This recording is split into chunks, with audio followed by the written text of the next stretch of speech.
আসসালামু আলাইকুম প্রিয় দর্শক শ্রোতা। আজকে আমি আসন্ন জাতীয় নির্বাচন নিয়ে আমাদের জনগণের মাঝে যে আশা আকাঙ্ক্ষা এবং প্রত্যাশা আহ, সে বিষয়ে একটু আলোকপাত করতে চাই।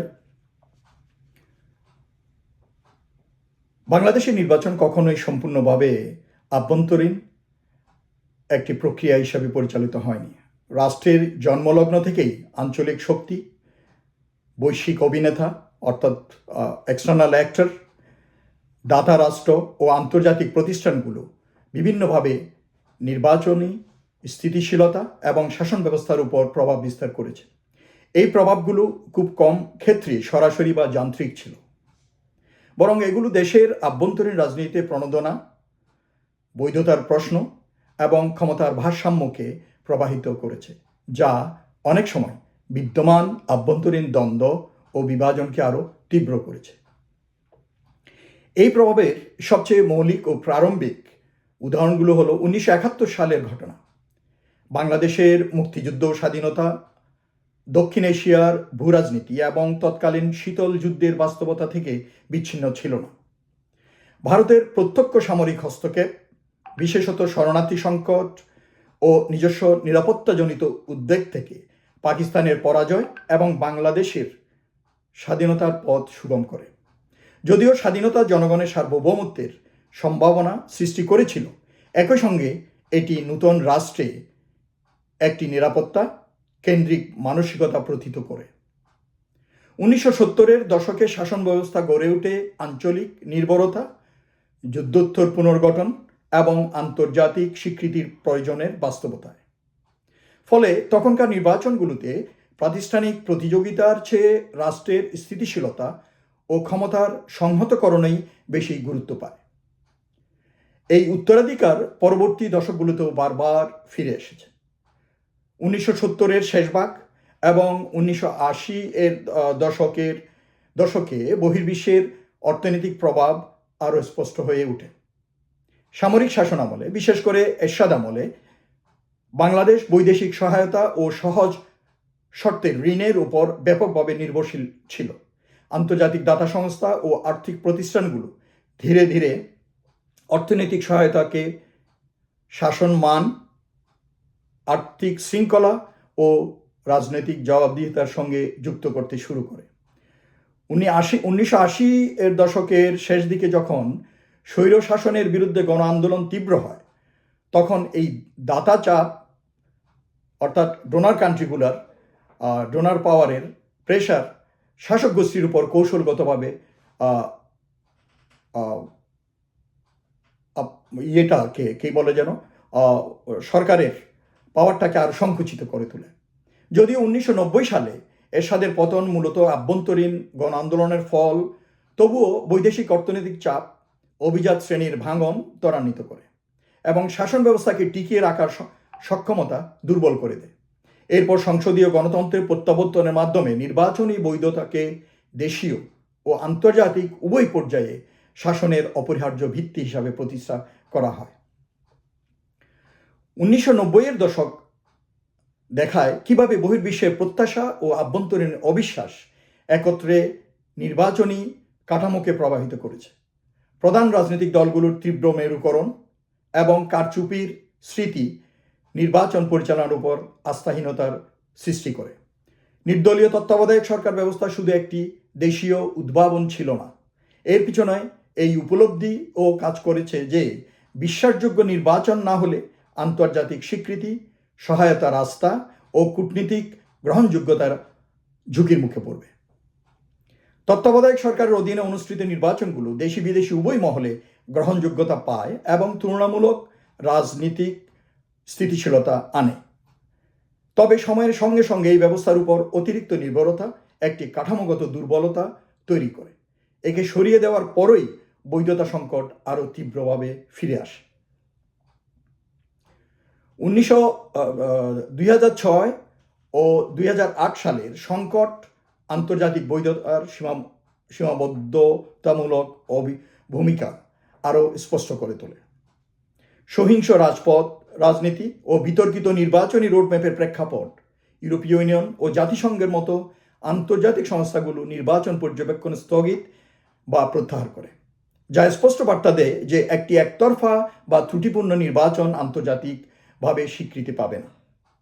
একই সময়ে জাতিসংঘ শান্তিরক্ষা মিশনে বাংলাদেশের ব্যাপক অংশগ্রহণ সামরিক প্রতিষ্ঠানের জন্য আন্তর্জাতিক সুনাম রক্ষাকে একটি গুরুত্বপূর্ণ প্রণোদনায় পরিণত করে। এর ফল হিসেবে একটি সামরিক সমর্থিত অন্তর্বর্তী সরকার গঠিত হয়, নির্বাচন স্থগিত হয়, ভোটার তালিকা সংস্কার করা হয় এবং 2008 সালে এমন একটি নির্বাচন অনুষ্ঠিত হয় যা ব্যাপকভাবে গ্রহণযোগ্য ছিল মোটামুটিভাবে। এই অভিজ্ঞতা রাজনৈতিক অভিজাতদের মধ্যে এই ধারণা দৃঢ় করে যে আন্তর্জাতিক গ্রহণযোগ্যতা নির্বাচন সময়সূচি ও পদ্ধতিকে প্রভাবিত করতে পারে। 2014 সালের পর স্বৈরাচার শাসন আমলে 2014 সালের পর থেকে বহির্বিশ্বের চাপ ও নির্বাচনী স্থিতিশীলতার সম্পর্ক আরও সংঘাতপূর্ণ হয়ে ওঠে, আরও সন্দেহপূর্ণ হয়ে ওঠে। ওই বছরের বর্জিত নির্বাচন পশ্চিমা দেশ ও আন্তর্জাতিক মানবাধিকার সংস্থাগুলো তীব্র সমালোচনার মুখে পড়ে, কিন্তু এই চাপ সমঝোতা আনতে ব্যর্থ হয়। বরং সরকার এটিকে সার্বভৌমত্বে হস্তক্ষেপ হিসাবে উপস্থাপন করে এবং বিরোধীরা বৈধতা প্রশ্নে এটিকে অস্ত্র হিসেবে ব্যবহার করে। এর ফলে শাসন ব্যবস্থা আরও নিয়ন্ত্রণমুখী ও ক্ষমতা কেন্দ্রীভূত হয়ে ওঠে, যেখানে নির্বাচন প্রতিযোগিতামূলক প্রক্রিয়ার চেয়ে আনুষ্ঠানিকতার দিকে ঝুঁকে পড়ে। এই পর্যায়ে আন্তর্জাতিক চাপ স্থিতিশীলতার উপাদান না হয়ে আভ্যন্তরীণ রাজনৈতিক দ্বন্দ্বের আরেকটি উপকরণে পরিণত হয়। 2018 সালের নির্বাচনকে কেন্দ্র করে এবং তার পরবর্তী সময়ে পশ্চিমা দেশগুলোর বিবৃতি, সতর্কতা ও ভিসা সংক্রান্ত লক্ষ্যভিত্তিক পদক্ষেপ নির্বাচনী সহিংসতা ও অনিয়মের বিরুদ্ধে আচরণ প্রবাহিত করার চেষ্টা করে। একই সঙ্গে বাংলাদেশের নেতৃত্ব বিকল্প কূটনৈতিক ও অর্থনৈতিক সম্পর্ক জোরদার করে এই চাপ সামাল দেওয়ার চেষ্টা করে। আঞ্চলিক ভূরাজনীতি এখানে গুরুত্বপূর্ণ ভূমিকা রাখে। ভারতের দীর্ঘদিনের রাজনৈতিক সমর্থনকে অনেকেই আঞ্চলিক স্থিতিশীলতা ও নিরাপত্তা সহযোগিতার কৌশলগত অংশ হিসাবে দেখেছেন। অন্যদিকে চীনও হস্তক্ষেপ ও উন্নয়নের সহযোগিতার ভাষ্যকে গুরুত্ব দিয়েছে। এই ধরনের ভূরাজনৈতিক বিকল্প উপস্থিত থাকায় পশ্চিমা চাপের কার্যকারিতা অনেকাংশেই এই অঞ্চলে অর্থাৎ বাংলাদেশে হ্রাস পায়। এইসব অভিজ্ঞতার মধ্য দিয়ে একটি সুস্পষ্ট ধারা ফুটে উঠে বহিরাগত শক্তিগুলো খুব কম ক্ষেত্রে বাংলাদেশে নির্বাচনের ফল নির্ধারণ করেছে, কিন্তু তারা কিভাবে নির্বাচন হবে, তা কতটা বিশ্বাসযোগ্য হবে এবং রাজনৈতিক শক্তিগুলো কিভাবে ঝুঁকি ও লাভের হিসাব কষবে সে বিষয়ে গভীর প্রভাব ফেলেছে। আন্তর্জাতিক স্বীকৃতি, অর্থনৈতিক প্রণোদনা, সুনামহানি বা সুনাম রক্ষার প্রশ্ন এবং ভূরাজনৈতিক সমীকরণ বারবার শাসক গোষ্ঠী, বিরোধী দল ও রাষ্ট্রীয় প্রতিষ্ঠানগুলোর মধ্যে এক ধরনের স্থিতিশীলতা সমঝোতাকে প্রবাহিত করেছে। যখন এই বহিরাগত প্রত্যাশা আভ্যন্তরীণ সমঝোতার সঙ্গে মিলেছে, যেমন তত্ত্বাবধায়ক সরকারের সময়, তখন শাসন ব্যবস্থা তুলনামূলকভাবে বৈধতা ও স্থিতিশীলতা পেয়েছে। আর যখন তীব্র মেরুকরণ ও পৃষ্ঠপোষকতা ভিত্তিক রাজনীতির সঙ্গে সংঘর্ষে লিপ্ত হয়েছে, তখন শাসন আরও কেন্দ্রীভূত ও দমনমূলক রূপ ধারণ করেছে। এই প্রেক্ষাপটে আসন্ন জাতীয় নির্বাচনকে ঘিরে জনগণের প্রত্যাশা অত্যন্ত উচ্চ ও গভীর।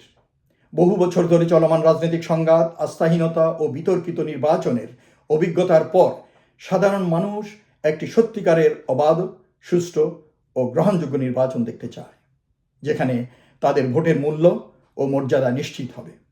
মানুষের প্রত্যাশা হলো একটি নির্বাচন যেন শুধু ক্ষমতা বদলের আনুষ্ঠানিক প্রক্রিয়া না হয়ে গণতন্ত্রের প্রতি আস্থা পুনর্গঠনের সুযোগ হয়। তারা এমন একটি নির্বাচনী পরিবেশ কামনা করে যেখানে সহিংসতা, ভয়ভীতি ও প্রশাসনিক পক্ষপাত থাকবে না এবং রাষ্ট্রীয় প্রতিষ্ঠানগুলো নিরপেক্ষ ভূমিকা পালন করবে। একই সঙ্গে জনগণ আশা করে যে নির্বাচনের মাধ্যমে এমন একটি সরকার প্রতিষ্ঠিত হবে যারা অর্থনৈতিক সংকট, বেকারত্ব ও মুদ্রাস্ফীতি, সামাজিক ন্যায় বিচার ও আইনের শাসনের মতো দৈনন্দিন সমস্যাগুলোর সমাধানে কার্যকর পদক্ষেপ নিতে সক্ষম হবে।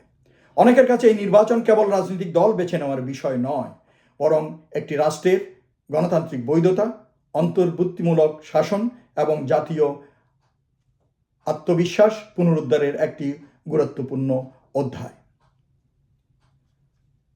সেজন্য বাংলাদেশের বর্তমান অন্তর্বর্তীকালীন সরকার এবং নির্বাচন কমিশন নিরপেক্ষভাবে